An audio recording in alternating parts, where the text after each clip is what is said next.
Bismillahirrahmanirrahim. Assalamualaikum warahmatullahi wabarakatuh. Kembali lagi di channelnya Tama Edukasi. Dalam kesempatan video kali ini kita akan belajar materi pembelajaran Pendidikan Pancasila kelas 11 bab 2 tentang Undang-Undang Dasar Negara Republik Indonesia tahun 1945. Semester 1 Kurikulum Merdeka. Unit yang akan kita bahas yaitu unit ketiga tentang konsekuensi pelanggaran kesepakatan. Sebelum lanjut menonton atau menyimak pembahasan video kali ini, jangan lupa klik subscribe, like, komen, serta share.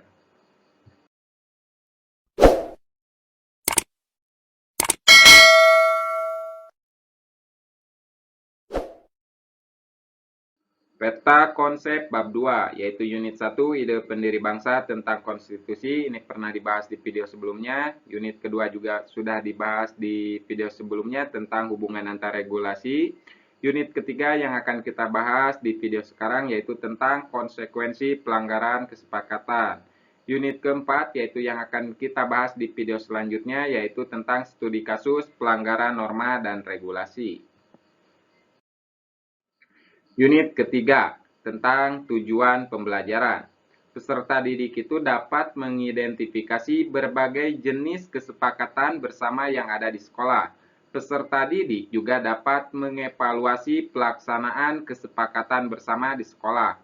Hal yang sudah dilaksanakan dan belum dilaksanakan.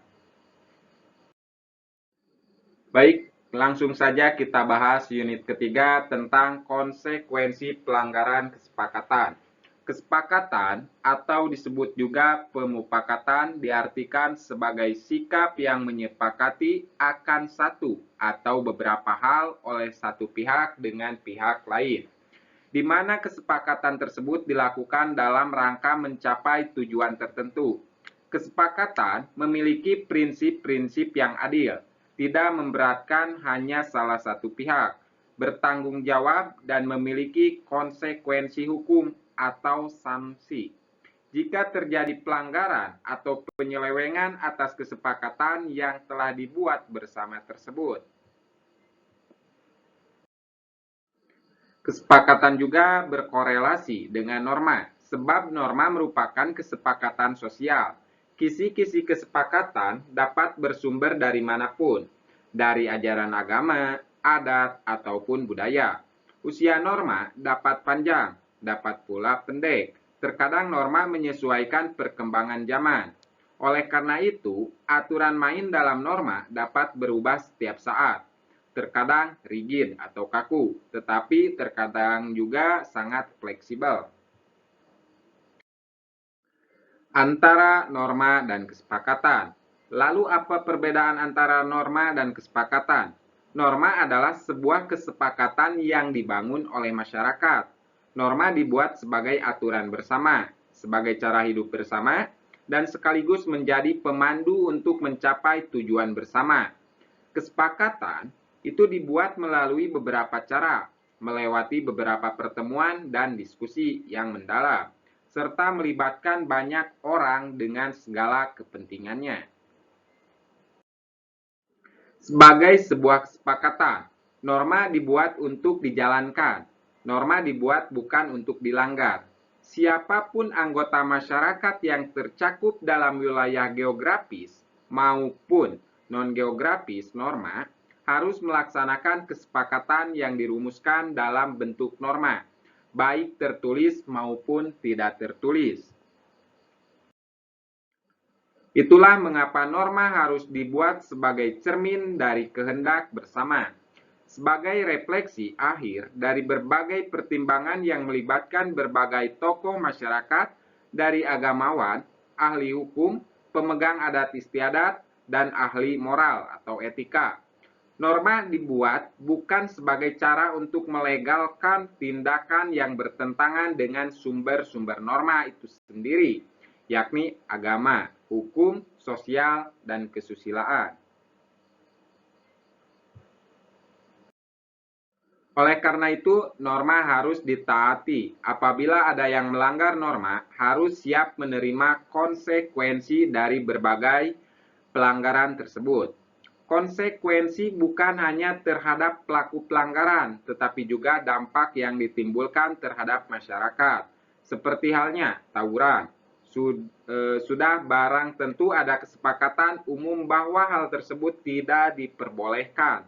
Ada banyak dampak negatif yang ditimbulkan oleh perilaku massal tersebut. Tidak ada yang positif dari tindakan yang melanggar kesepakatan di atas. Beberapa macam norma seperti tersebut. Kasus seks bebas, misalnya secara pribadi, seks bebas itu memberikan ruang penyaluran hasrat dan keinginan.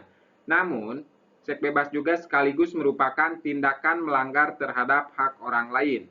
Orang tua resah dan gelisah.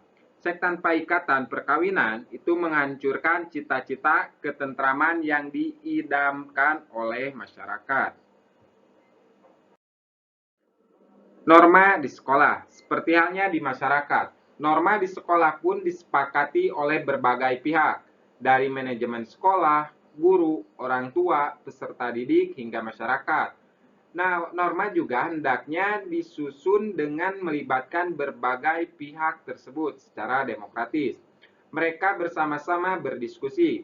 Semua pendapat ditampung dan didiskusikan secara demokratis. Jangan sampai mereka diundang hanya sebagai legitimasi, tanpa apresiasi atas aspirasi. Jangan sampai partisipasi diabaikan dalam membuat sebuah kesepakatan norma, termasuk di dalam lembaga pendidikan atau di sekolah. Jika pelanggaran terjadi dan salah satu pihak mendominasi bahkan menekan pihak yang lain, sebenarnya norma yang dibuat dalam bentuk aturan main dalam lembaga pendidikan tersebut sudah dibuat seperti untuk dilanggar. Kesepakatan yang dibangun harus mencerminkan kehendak bersama antara manajemen sekolah, guru, orang tua, peserta didik, dan masyarakat, bukan sebagai sarana untuk memaksakan sebuah kehendak tertentu oleh pihak tertentu. Dalam menyusun sebuah kesepakatan, apalagi yang ditulis menjadi norma bersama, menghargai pendapat orang lain menjadi sangat penting. Semua pihak harus meletakkan norma yang akan dibuat sebagai tanggung jawab bersama. Karena itu harus sungguh-sungguh merupakan keinginan bersama dan mencerminkan kepentingan semua pihak. Semua bersepakat membuat norma untuk mencapai tujuan bersama. Sekolah atau lembaga pendidikan model apapun hendaknya menjadi contoh atau model yang tepat, yang bisa dirujuk oleh masyarakat. Jangan sampai sekolah justru menjadi contoh buruk dari sebuah pemaksaan kehendak dalam membuat kesepakatan norma. Untuk mewujudkan itu memang bukan sesuatu yang mudah, tetapi justru itulah tantangan dari sebuah komitmen sekolah untuk melayani, bukan hanya melayani dalam bentuk pengajaran, tetapi juga melayani dalam upaya pembelajaran kepada diri sendiri dan masyarakat luas. Sekian dan terima kasih pembahasan kita di video kali ini. Semoga video ini bisa bermanfaat dan membantu pemahaman bagi kita semua. Jangan lupa dukung channel ini dengan cara klik subscribe, like, komen, serta share. Terima kasih. Assalamualaikum warahmatullahi wabarakatuh.